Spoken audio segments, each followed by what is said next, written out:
Assalamualaikum warahmatullahi wabarakatuh. Berjumpa lagi saudara-saudara di Rakyat Berpikir. Teman-teman semuanya yang saya hormati dan saya banggakan, saat ini ada kasus yang lagi viral yang sungguh mengejutkan bagi kita semua saudara sekalian. Sebagaimana Tom Lombong, orang terdekat sahabat Pak Anies Baswedan, terjaring kasus korupsi. Menurut kami ini masih dugaan korupsi, terbukti atau tidak. Sebagaimana kita ketahui, kasus ini terjadi ketika Tom Lombong menjadi Menteri Perdagangan tahun 2015 pada 2016 dan beliau memberikan izin ekspor gula melalui salah satu perusahaan swasta, ya kan? Dan posisi Indonesia intinya masih dalam keadaan gulanya banyak, seperti itu teman-teman. Jadi dengan izin tersebut dianggap sebagai korupsi. Tetapi yang disampaikan oleh Kejaksaan Agung menyatakan bahwa memberikan izin. Tetapi belum ada keterangan apapun yang Kejaksaan Agung sampaikan ada aliran dana hasil dari penjualan atau memberikan izin sehingga masuk ke rekening saudara Pak Tom Lombong, saudara sekalian. Jadi teman-teman semuanya, kasus ini kita harus garis bawahi bahwa siapapun yang melakukan tindakan korupsi harus dihukum sebagaimana hukum yang berlaku semestinya, saudara sekalian. Sehingga tidak menjadi pertanyaan-pertanyaan di kalangan masyarakat. Karena kita melihat, memperbandingkan kasus Tom Lombong ini terjadi 9 tahun yang lalu, dan Kejaksaan Agung menyampaikan bahwa mereka mulai menyelidiki kasus ini di tahun 2023, saudara sekalian. Pertanyaannya, kenapa tidak dari dulu? Kenapa di tahun 2023 adalah Tom Lombong ini adalah salah satu tim yang mendampingi Pak Anies di mana-mana, kampanye dan lain sebagainya. Sehingga kasus ini mulai diproses 2023. Sehingga menimbul pertanyaan, kenapa waktu itu diproses? Kenapa tidak terbuka ke publik? Patut kita curigai dan mendeteksi bahwa apabila mereka menyampaikan pada saat di masa-masa kampanye pemilihan presiden akan terjadi hal-hal dan lain permasalahan-permasalahan dan bisa merugikan dari orang yang mereka dukung, yaitu boleh dikatakan 02, yaitu Prabowo Subianto dan Gibran Rakabuming Raka. Ya kan, sehingga kasus ini ditutup rapat-rapat, tidak keluar sampai pemilihan presiden selesai, pelantikan presiden mulai mereka mengungkapkan kasus ini tersangkanya, saudara sekalian. Patut untuk kita duga dan saudara sekalian, dan kita garis bawahi siapapun yang melakukan kejahatan korupsi wajib dihukum sebagaimana hukum yang berlaku dan seadil-adilnya. Namun kita melihat dari kasus ini, saudara sekalian, timbul pertanyaan, ada kasus-kasus lain yang tidak terungkap sampai saat ini. Dia sempat mencuat, setelah itu tenggelam, setelah itu hanyut begitu saja dan tidak ada yang dibicarakan lagi, yaitu kasus minyak goreng. Mana pertanggungjawabannya dari kasus tersebut, Kejaksaan Agung?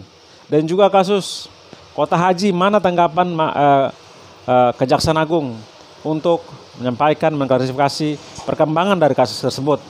Sehingga karena orang-orang ini berada di dalam pemerintahan Pak Prabowo, yang sampai terkesan hukum ini berlaku hanya untuk lawan politik dan tumpul kepada kawan, kelompok atau keluarga tertentu. Itu yang menjadi pertanyaan kita semuanya. Karena kita ketahui kasus ini telah lama, kenapa tidak dari dulu? Itu yang menjadi pertanyaan kita semuanya. Jangan sampai hukum kita seperti dulu-dulu yang masa pemerintahan Pak Joko Widodo, seakan-akan hukum ini tidak berlaku kepada orang-orang yang menjadi kawan yang berada dekat, menjilat di kekuasaan dan lain sebagainya. Dengan itu patut kita curigai dan kita pertanyakan apa maksud dan tujuan kasus ini baru terungkap dari sekarang, kenapa tidak dari dulu-dulu. 9 tahun kemudian baru terungkap. Dan baru diselidiki adalah tahun 2023, saudara sekalian. Dengan itu kita meminta Kejaksaan Agung Fair menyelidiki semua kementerian dari tahun 2017 ya, setelah Tom Lombong dipecat, siapapun yang menggantikan menteri dalam perdagangan itu sampai dengan 2024. Cek semua, apakah mereka melakukan kegiatan yang sama? Saya yakin pasti ada.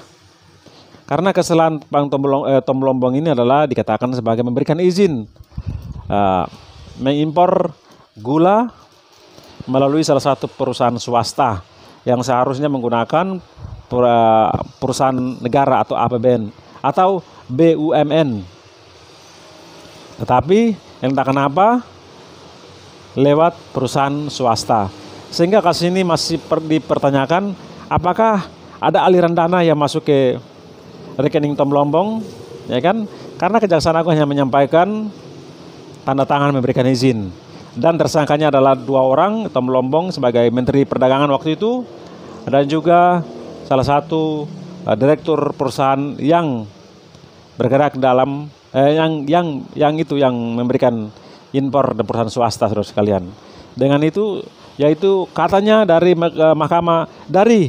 Kejaksaan Agung menyatakan kerugian negara dalam kegiatan impor itu sebanyak 400 miliar, saudara sekalian. Dengan itu patut kita duga dan lain sebagainya, siapapun yang korupsi harus dihukum. Dengan itu kita ketahui Pak Anies ini sahabat dekat dari Tom Lombong, dan Pak Anies pun merespon sebagaimana mestinya kita baca. Pak Anies merespon atas kasus yang dialami oleh Tom Lombong atau sahabat Pak Anies yang mengenalnya selama 20 tahun. Ini dia, saudara sekalian. Ini adalah respon dari Pak Anies setelah mendengarkan kabar Tom Lombong jadi tersangka dari kasus impor gula pasir. Pak Anies sampaikan, teman-teman semua, terkait penetapan Tom Lombong sebagai tersangka, saya bersahabat dengan Tom Lombong hampir 20 tahun dan mengenalnya sebagai pribadi berintegritas tinggi. Tom selalu prioritaskan kepentingan publik dan ia juga fokus memperjuangkan kelas menengah Indonesia yang terhimpit. Tom adalah orang yang lurus dan bukan tipe orang yang suka neko-neko. Karena itu selama karir panjang di dunia usaha dan karir singkat di pemerintahan ia disegani, baik di lingkup domestik maupun internasional, saudara-saudara sekalian. Kabar ini amat mengejutkan, walau begitu kami tahu proses hukum tetap harus dihormati. Kami percaya aparat penegak hukum dan peradilan akan menjalankan proses secara transparan dan adil. Kami juga tetap akan memberikan dukungan moral dan dukungan lain yang memungkinkan untuk Tom. Tom jangan berhenti mencintai Indonesia dan rakyatnya seperti yang telah dijalani membuktikan selama ini. I still have my trust in Tom, dan doa serta dukungan kami tidak akan putus. Kami ingin negeri ini membuktikan bahwa yang tertulis di penjelasan Undang-Undang Dasar 1945 masih valid, yaitu negara Indonesia adalah negara berdasarkan hukum, bukan negara berdasarkan kekuasaan belaka. Itu yang disampaikan oleh Pak Anies. Penyampaian dari Pak Anies merespon dari kasus Tom Lombong ini, menyampaikan intinya beliau mengenal Pak Anies ini, mengenal Tom Lombong ini selama 20 tahun lebih, dan mengenal sosok Tom Lombong ini begitu baik dan sangat mementingkan kepentingan publik atau kepentingan masyarakat. Dengan itu Pak Anies menegaskan atau menekankan hukum harus berlaku sebagaimana mestinya apabila terbukti dilanjutkan, dan jangan sampai kasus ini terkesan-kesan menggunakan kekuasaan untuk melumpuhkan lawan dan lain sebagainya, karena ada indikasi-indikasi kuat yang saling terkait dengan pembuatan partai politik yang akan direncanakan oleh Pak Anies Baswedan. Kita akan membahas di video selanjutnya mengenai apa hubungannya antara kasus Tom Lombong ini dengan partai Pak Anies yang akan nanti dideklarasikan, yang insya Allah dideklarasikan tanggal 10 November 2024. Nanti kita kaitkan dengan kasus Temlombong dan Partai Panis atau ormas yang mau didirikan. Oke, terima kasih yang sudah bergabung. Wassalamualaikum warahmatullahi wabarakatuh. Salam akal sehat.